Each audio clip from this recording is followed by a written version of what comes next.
The Gemara asked on, we had this on Friday, just going over it a little bit. The Mishnah says shtar. The Gemara asked the question, shtar hechidomi. What's the case of shtar? Ilema de kosev le shtor admei. Is it we're speaking where he had written a document, like an IOU, on the amount of money that he owes? Haazinu kesef. That's giron kesef. If the slave is an IOU, the Jewish slave to the master. So that's kesef. It's something which is marketable, has market value. El shichrur. We're speaking about the shtar is a writ of emancipation. The Jewish master is giving the Jewish slave a shtar shichrur. Somebody asks a question, shtar lomali, lemali bapi trey, zil, inami bapi beidina, zil.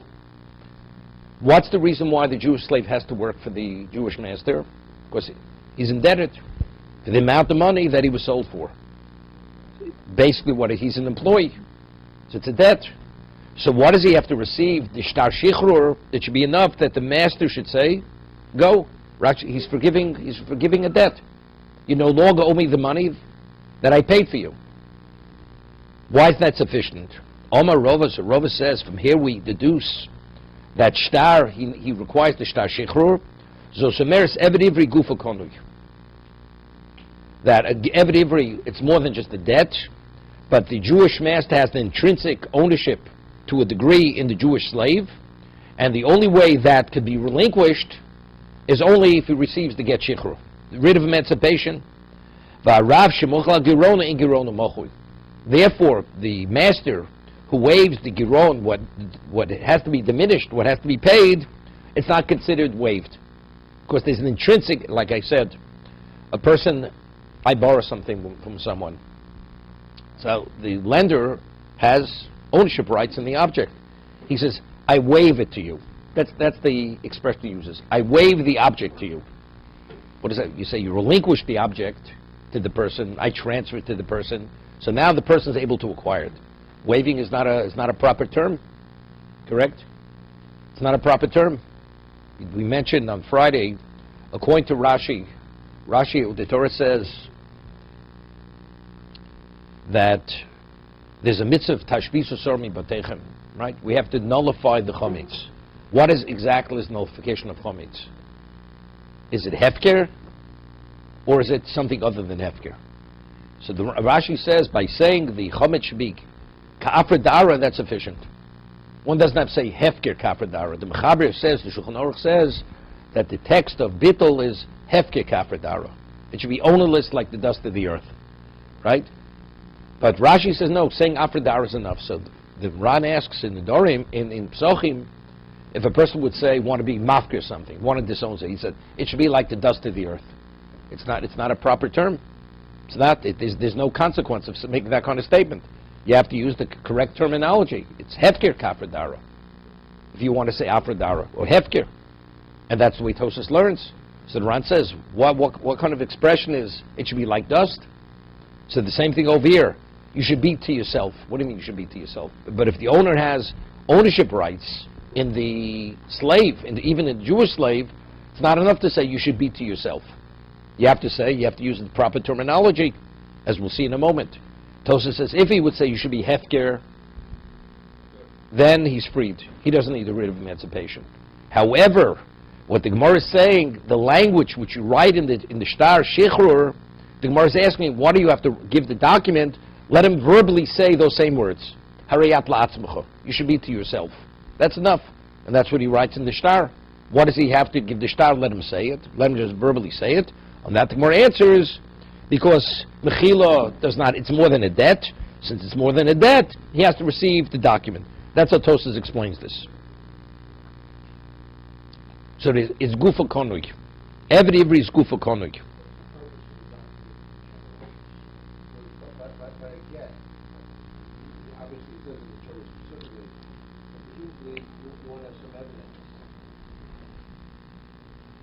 No, it's not evidence. You could use the document as raya. It's a shtar raya, but it's more than a shtar raya.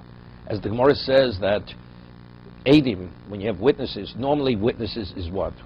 If I go and I damage a person, what exactly is the function of witness? Only to verify the fact, even if there are no witnesses. If I cause a personal financial loss, the obligation is immediate.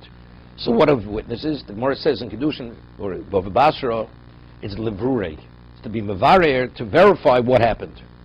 When you have witnesses at a chuppah, what are the witnesses? It's not to verify. There it's l'kiyumei. There it creates the marriage. A marriage without witnesses is not a marriage. That's kiyum.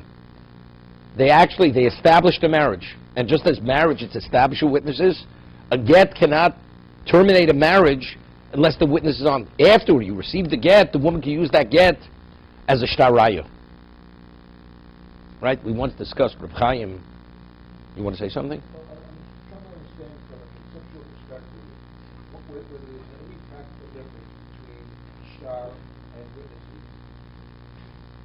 Yeah. Because, you get a get, it has to be a get because it says it's on a get. But away from where there's a specific reference to having a document, is there a practical difference? Evidently, there's a Torah law. We're saying that unless you give the shtar shichur, even for Nevid Ivri, he's not emancipated. He's not emancipated. Except, Tos will show, if you say hefker, we'll discuss in a moment. There's a gzera shava, lola mi'isha. How do we know that an Eved Kanani is emancipated by receiving a shtar shichur? Shmuel's position is, Tosfos cites Shmuel, the Gemara in Gittin, that hamafka of the yotz lecheros. Regular Eved Kanani. He says to the Eved Kanani, you're ownerless. He needs no get shichur. But I have lola mi'isha.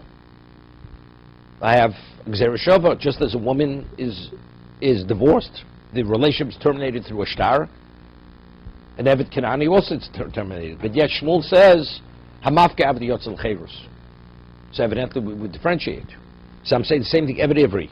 Eved Ivri, just as an Eved Kanani. Everybody agrees that in Eved Ivri, if you mafka the Eved Ivri, the person is Yotzel Cherus, he's totally emancipated. Nevertheless, if you're not mafkir, the process is similar to what? Is a shtar. You need a writ of emancipation. Okay. So let's get back to this. So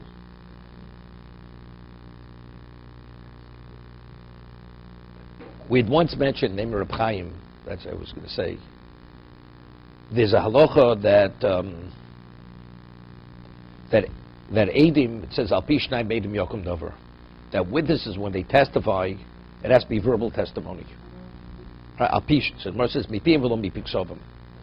They have to verbally testify. They cannot write the testimony and send the testimony to court.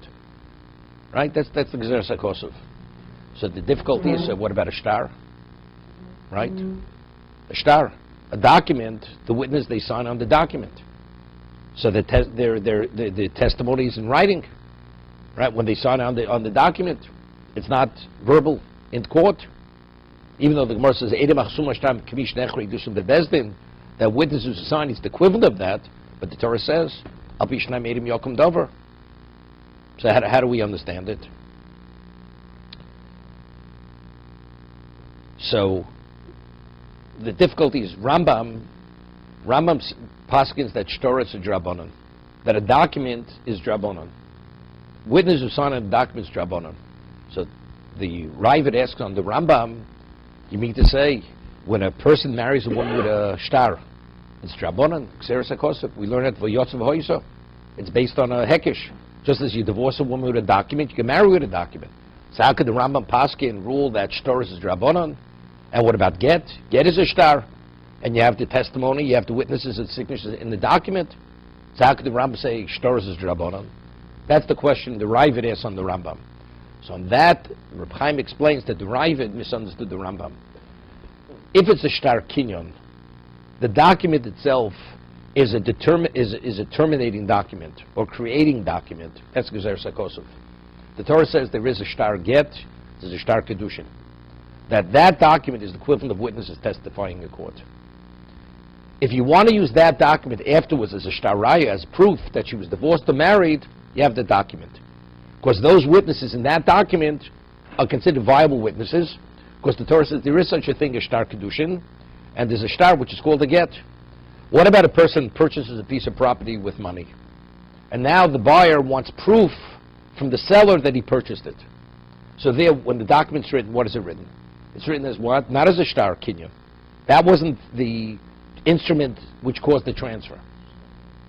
That's a shtar raya. It's purely proof. In that case, it's drabonon. There, shtoris is drabonon. But a shtar, which initially is a shtar kinyan, which in Torah dictates that kind of shtar, that brings about the result, that's edum asuma al shtar edusum bebezlin. Witness who sign a document is equivalent of testifying in court. Ernie, you with us? Okay. Let's go a little further. Next Gemara is interesting.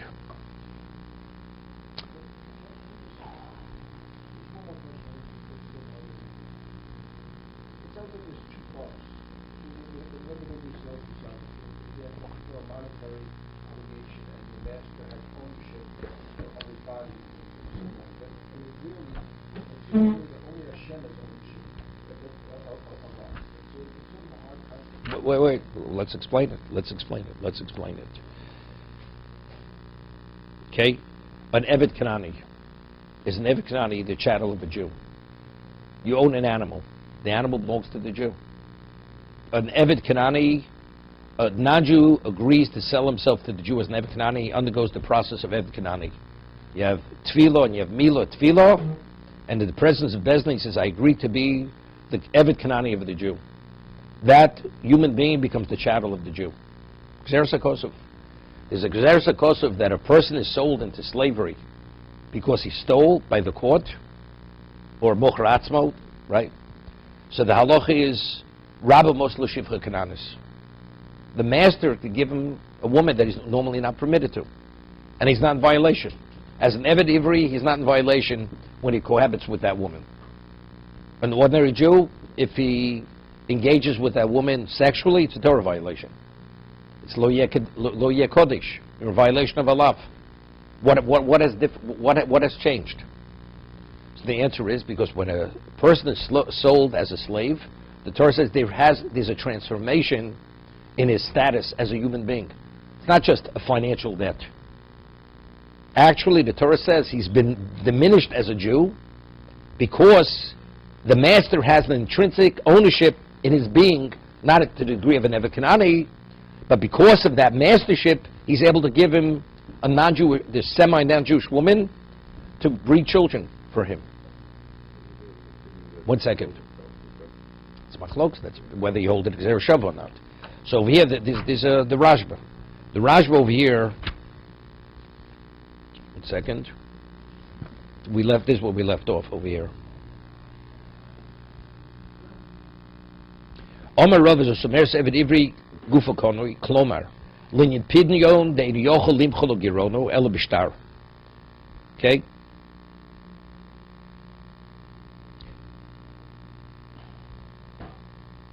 V'ikol Medak V'hechon Motzini Kinyan Masu Yolav Shin Yochel Limchol Balpech. Person has a right in someone that his earnings should belong to the one who purchased them. Where do we see that? You can't waive that. A man says, my earnings are yours, and makes a kinyan with a person. The one who bound himself initially, that his earnings are bound to another person, he could waive it. The one he's bound to could waive it. V'tirtz Ramban. So the Ramban answers. Nero. The kevan shnei kinyonim hein ba'avdus. He says, regarding enslavement, the two kinyonim. Echad kinyan momon, v'u kinyan masa yodov. The master has a right to the earnings of the slave. V'echad kinyan isur shu osro b'bas Yisrael u'pocho b'miktzas mitzvos. Now, right now, we're speaking with Eved Kanani. You hear this? He's not permitted to a Jew, although he had tefillah milah. He had milah and tefillah. He's not permitted to a Jewish woman, and he's exempt from a number of the mitzvos. Although he's a male, he's only bound to the mitzvos of a woman. V'kinyan aguf hazeh matzricho get cherus ve'nifku b'dibur. That because he has this kinyan aguf, dom lekinyan ishus, he says it's similar to marriage. Du tzorech get latiro umimenu hu lomet. Where do we learn get shichur by an Evet Kanani? You learn it from a get from a woman. Lefichach amru shaf Evet ivri yesh l'rabo bokin isur sharei matir b'shifcha Kananis. There's also the kinyan isur. As there's a woman, there's a kinyan isur. Because of the exclusivity, she's not permitted to anyone else. An Evet Kanani, because of that he's agreed to become the chattel of the Jew, he's limited in his obligation of mitzvos, and he's not permitted to marry a Jewish woman, and the only way he could release that is only through a shtar. Identically, in Evet Ivri, since entering into that state, he's permitted to a woman that he's not only permitted to a Shivcha Kananis, vein kinyan isa nifka below get, bein be'ishus, bein ba'avdus. The only way you could revoke and remove this intrinsic right in the Eved, whether it's a wife or slavery, is only through a get. Hilkoch, harav shemochal gironu and gironu mochul. It's the Ramban. He's quoting the Ramban. Havalei kemafke avdu shtzorke chichru. Okay, which Tosas disagrees. So he says it's no different than mafker avdu shtzorke chichru, because Tosas differentiated. Tosas differentiated to an Evet Kanani. He says there's a machlokas, Shmuel, and the other person who argues with him, Gittin, that's only because there's a kinyan isser. Being mafka, disowning the monetary rights, does that cause the other half to be revoked? But by Evet Ivri, where there's no kinyan isser, everybody's agreeable. Mafka avdu yotz lecherus. That was Tosas' question. What do you need to get shichur? So Tosas answered that if the person would use the terminology hefker, he would not need to get shichur. But because he's not using that term, he's just saying hariyat la'atzmecho. That's not enough. 1 second. Ulefi divrei Rabbeinu Nires. He says, according to the Rashba speak, according to the words of Rabbeinu the Ramban, mocha atzmo shein rabo moslo shivcha kananis. Right. According to the Chacham who argue with Rabbi Yehuda, a tzorch shtar shichur el mechilas gironu sagile would be enough just to waive the debt. They say gufa koni, according to the Ramban, is because there's an isser which permits him. There's according to Rabbanim, which in mocharas was not permitted in shivcha kananis. Just like gufa koni. So this firstly, this is machlokes rishonim. We mentioned the Ritva. The Ritva says Rashi learns in gufa koni means therefore it's forbidden the shivcha kananis. The Ritva learns gufa means mocharatzmo ein rabba mosbi. He cannot force it upon him, but he's permitted. A mocharatz must permit in shivcha kananis. If he's permitted shivcha kananis, that means there's a kinyan isser. Except he can't impose it on the slave. So according to Ritva, even mocharatz would need to get shichur, right? But it's clear from the Ramban and the Rashba that mocharatzmo, that he's forbidden to marry the shivcha kananis, to be with the shivcha kananis, because he's saying mocharatzmo doesn't need to get shichur. It's mechilas chov. It's just waiving it. Okay. According to him, well, that's his question. It's speaking about Mocha Besdin. This is Mochru Besdin. Okay? Now the next one is interesting. The Mishnah says, Yisrael of Ome Ivriyo. Right? The Mishnah says that Ome Ivriyo is Yotzis B'Simonim. When she reaches puberty, she's released from her indentured state. Okay? Omri Shlokish, Omi Ivriya Konis Atzma B'Misa Sa'av, Mirshus Odom. Father sells his daughter when she's 5 years old, sits for a 6-year period. 2 years after he sells her, the father dies. The father of the girl, Rish Lokish says, she's freed, she's emancipated. The death releases her from the state of servitude. Why? Bikal v'chomer. This is a little difficult. It's based on the Kal V'chom. What is it?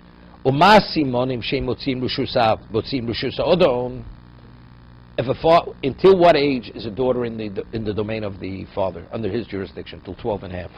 Right? Till she's a fully mature woman. When she's a Nara, although she's an adult, she's still within his jurisdiction. But the master who purchased her, she's only in his domain, only until adulthood. Okay? So the father, Ma Simon She Motzim Rushusav, Motzim Rushus Odom, Miso She Motzim Rushusav,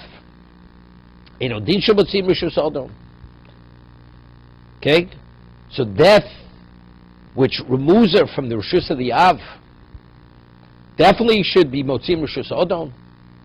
What does it mean? Death removes her from Rishus Odom. Meaning,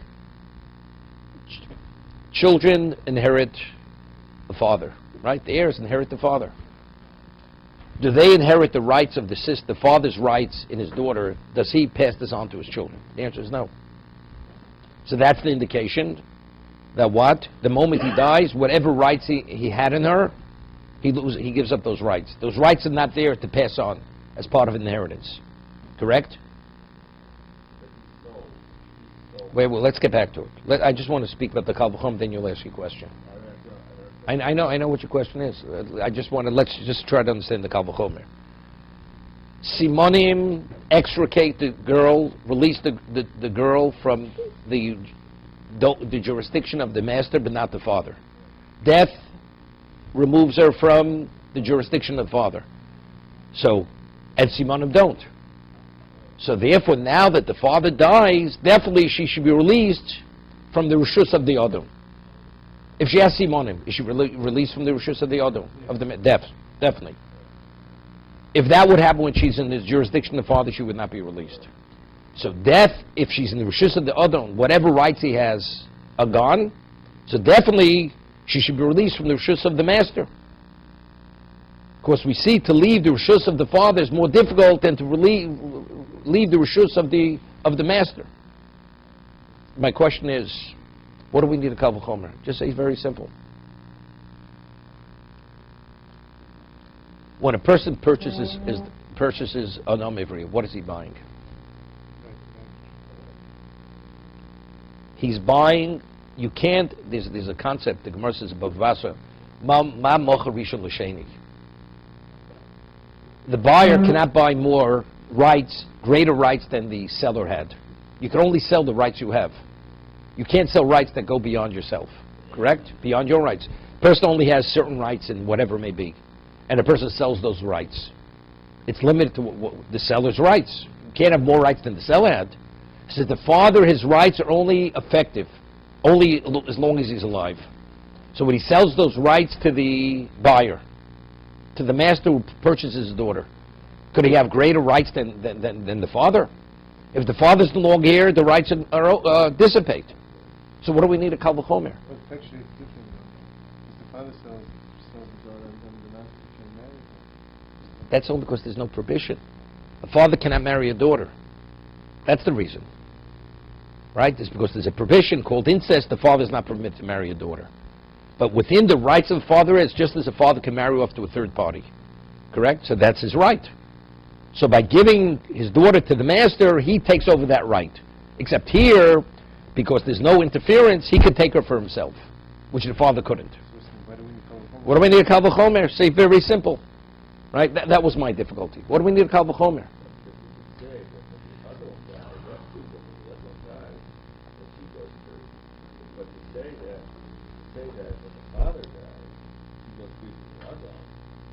But again, why? What's the Kal V'chomer? We're saying when I understand, but what are his rights? His rights only exist as long as he's alive. So what? But you see, these rights are only functioning rights as long as he's alive. If he's not alive, then they're not viable rights any longer. I own a person owns a piece of property, sells the property. Those rights have nothing to do whether he's alive or not alive. Right? Those are rights in the property. But rights in the daughter, when are those rights viable rights? Only as long as the father's alive. The moment he dies, those rights are not rights any longer. Because he doesn't pass it over. Even when he has children, he doesn't pass it down to his children. They're limited to himself. So as long as he's alive, they're functional. The moment he dies, they're not functional rights anymore. They're not viable any longer. So what do I need a Kal V'chomer?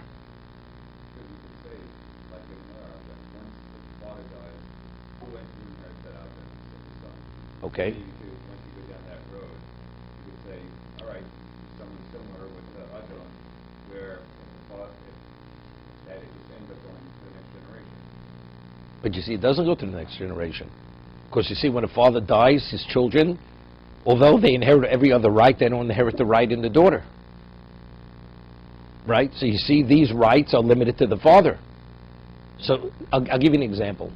We have a concept known ein get lachem isa. A person gives a get through a shliach, right? A person wants the get to take effect after he dies, right? It's not effective. A get can only be effective as long as the man is alive. So the Gemara discussed, a person appoints a shliach to give a get. And then, before the get is given, the meshaleach, the husband dies. Could the shliach give the get? Right, the shliach can't give the get. Why can't the shliach give the get? Because the shliach, you're only the agent of the one who commissioned you to be the agent. So your viability as an agent only has validity or value as long as you're representing someone. But if you're not representing that person, you're not linked to the source, it's meaningless. Right? Regardless, we once discussed the Machlokes, the Rambam and the Tur. What exactly is the concept of shliach? Is the shliach independent of the one who appointed him, or he's only an extension of the one who appointed him to be the agent? Right? There's a halachic difference. What happens after the husband appoints a shliach to give a get? He becomes incompetent, becomes unstable. He's unstable. A shota cannot give a get. Cannot give a get. Says the Machlokes, the Rambam and the Ravid, what happens if he gives the get? Is it a valid get? Rambam says it's a valid get. Tur says it's not a valid get. What's the Machlokes? So the way it's explained, the shliach is a get when the husband became unstable, incompetent. Is it valid? So the way it's explained, if the shliach, he's independent of the master, of the husband. Once I appoint you, he becomes the husband. So as long as he is a competent person, he could give the get. Or do we say no? You're an extension of the husband. So if you're only the extension of him, so if he himself becomes incompetent, you can't function. But regardless of what you hold, what happens if the husband dies?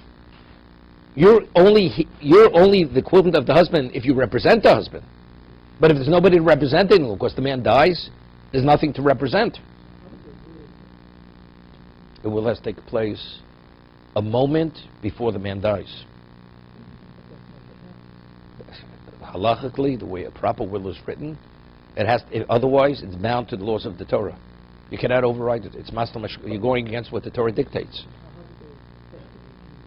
They say a moment before the man dies, whatever that will be, that's when the will takes effect. There's a booklet in the document, in the text of the document, correct. And that's not after, it's a moment before he dies.